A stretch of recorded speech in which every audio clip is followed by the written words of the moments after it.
February is for solo dates, and this video is going to be all about the different solo date ideas that you can take yourself on for the month of February.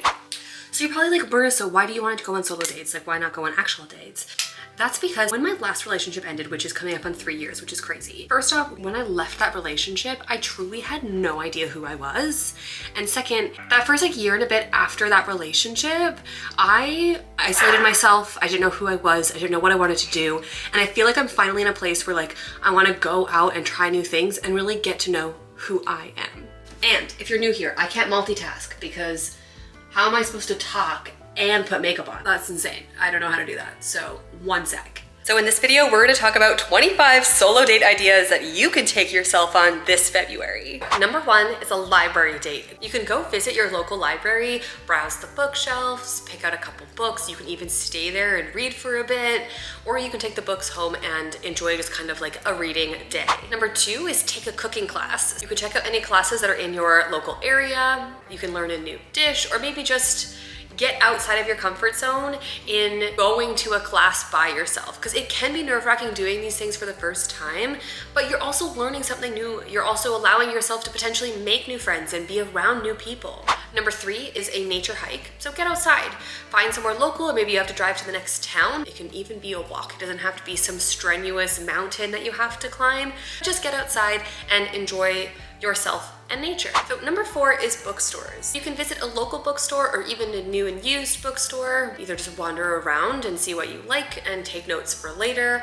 or even grab a book that you've been interested in and either spend the day reading in a cafe or maybe a park, depending on your weather, and just enjoy that time. Number 5 is a picnic in a park. So grab a few snacks, things that you can munch on, head to a park and just relax. You can also bring small activities while you're at the park, whether that's a book or maybe painting, drawing.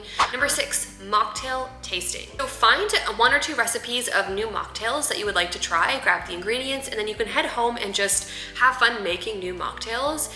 I personally don't drink alcohol anymore. I've made that decision myself after a few years of being like sober curious. This could be wine tasting if you choose to drink alcohol, but if not, I suggest doing mocktails because they are a lot of fun to make, and you can try to figure out which one's your favorite, and you can find maybe your go-to mocktail drink. Number 7, film festival night. So either you can find a film festival in your area and go, or you can DIY it at home. Maybe pick a different genre you never watched before and have just a night where you watch maybe 1 or 2 movies in a different genre that you normally wouldn't have picked for yourself. So number 9 is cafe crawl. So around your area, you can pick 2 or 3 cafes and kind of visit them throughout the day. You don't have to order a coffee at these every single time, so you're not extremely caffeinated, but maybe at one you can get a coffee, at one you can try a dessert, and then at one you can have whatever your heart desires. But it could be really fun just to see what family owned or kind of just like mom and pop shops are around your town, because I feel like sometimes we forget that there are like some really cute places in our own cities instead of any big chains. Number 10, photography day. So be a photographer for the day, where you can either go to your city or park or just head out just down your street and see what you can capture either on your phone, or if you have a camera, you can take that with you as well. Another thing that you can do when it's photography day is like pick something that you're looking for, whether it's like hearts or stars, like a certain shape, and then you might be able to find these things in nature, whether it's like a weird looking stone or maybe the shape of the leaves,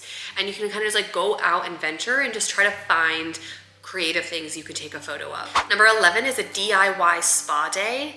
So this is self-explanatory. You could kind of pick either like a facial, manicure, pedicure, whatever you kind of want to do at home, and grab all this stuff, and then you can just make a cozy night of it. So number 12 is a live performance. So either you can go to a local event, concert, a play, musical, comedy show by yourself.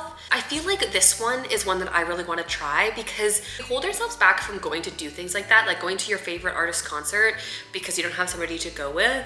And it's just getting yourself out there and being comfortable with and doing the things that you enjoy because you're okay with going alone. Like that, these are the things that can help you learn how to do this. Number 13, historical tour. So most towns have kind of like a tourist attractions or maybe historical museums where you can just head out for the morning or the day and just go explore, see what your town has to offer if you were a tourist. So number 14, a beach day. So if you are near the coast, this one's for you. Head to the beach or maybe a local lake and just hang out, enjoy the beautiful views, and make sure you have your sunscreen. Number 15, a gardening day. You can either like try to DIY a garden yourself, this could be a lot. Or there are some of those like DIY like herb gardens that you can do where you can have herbs just like sitting in your windowsill. That could be a lot of fun. Or you can also go to a local greenhouse and just like wander through, see what's going on there, learn about new plants. You can head to a botanical garden if you have one local. I know that for us here in the Fraser Valley, we have sunflower fields, and then in the summer we have tulips. Ours the other way around. I think it's the other way around. I think we have tulips and then sunflowers, and it's absolutely gorgeous. And so in the spring, that could be something that I could go do just to be around the flowers, you know? Number 16, volunteer. So find a local place that is looking for volunteers. You can sign up. Most volunteers, I think they usually like put you in like a rotation if you volunteer. So it wouldn't just be like a one-time thing, I don't think. But I think volunteering is a great way to just try something new, help your community. So number 17 on our list of solo dates is learn a new skill. So whether that is looking at YouTube and following a tutorial on something, maybe you take a class, or maybe you read a book, trying to learn something new, whether it's like painting, you can coding, maybe dance class, just anything that would be kind of like out of your realm of possibilities that you didn't even think it was possible. See if there's a class for it and you can try to learn it. So number 18 is to take a day trip. So plan maybe a Saturday or Sunday and just go to a different town where you can explore whatever it is, whether it's the local town, a hike, an event of some kind. But yeah, just head out and go explore.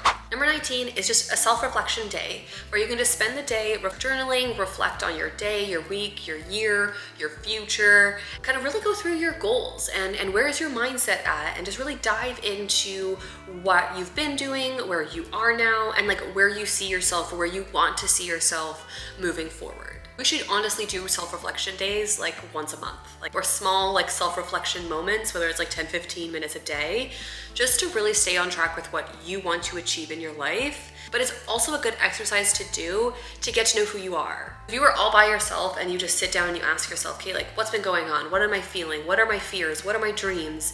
You will truly get to know who you are. It might be scary. You might not want to put like a voice to your fears or to dive into your dreams and be like, this is what I really, really, really, really want. Because once you say you want something, it's kind of like, yeah, it can be taken away. Or you might not achieve it and then you'll be disappointed. But if you truly want to achieve something, you should put your all into it. Number 20 is bike rides. I personally have not ridden a bike in like 7 years because I don't have one. But if you do have a bike or you have like bike shops that allow you to rent bikes for a day, ride your bike around your city, go around different bike trails, and just enjoy your time on a bike. I think that could be like really fun in the summer. Number 21, dessert date. So I find that we always go on like restaurant dates, or we go out and like we just eat good food, but then you're always so full before you can get to dessert. So a dessert date would simply be like, go to your local restaurant, your favorite restaurant, or maybe like 1 or 2 restaurants if you're feeling it, and try just the dessert. Number 22, slumber party. So you can get on your coziest pajamas, you can get pillows and blankets, you could even build a fort if you want to, and then pick just like a silly, fun movie and have a slumber party. And number 23, visit your local farmer's market. So head to your local farmer market, you can just spend the morning browsing whatever's there, and then also pick up any just like fresh produce, vegetables kind of for your week or your weekend, and support local. Number 24 is attend a workshop. Attend a workshop or maybe a seminar, it could be virtual or in person, that interests you. This kind of falls into learning something new as well, but there are so many different like online workshops or free things that you can sign up for that just might spark a different interest. Maybe it's been something that's been on your mind and you're like, I kind of want to learn more about that. Go find a workshop on it, sign up for it, and see what happens. And number 25, stargazing. So this one might be a little difficult if you live like in a city, but if you are somewhere that has like less light pollution, or there's just a spot for you to go to look at the stars, this could be a really fun thing to do, where you can just go look at the stars and just enjoy that moment, because the stars are beautiful. And when you're paying a solo date, it doesn't have to be anything extravagant. All of the ones that I listed here could truly just be like an hour of your time. Like you don't have to make a whole day of something. But the whole point of this is to just put yourself out there, find activities that interest you, and be comfortable with going alone. Yeah, so that is everything that I have for you in this video. If you enjoyed it, please hit like. If you are currently on your solo date, dating yourself, finding out who you are era, drop a comment below, because I want to find my circle of like-minded women on a similar journey. Yeah, you can subscribe so you don't miss any of my videos, and I will see you in the next one. Bye! Okay, solo date era.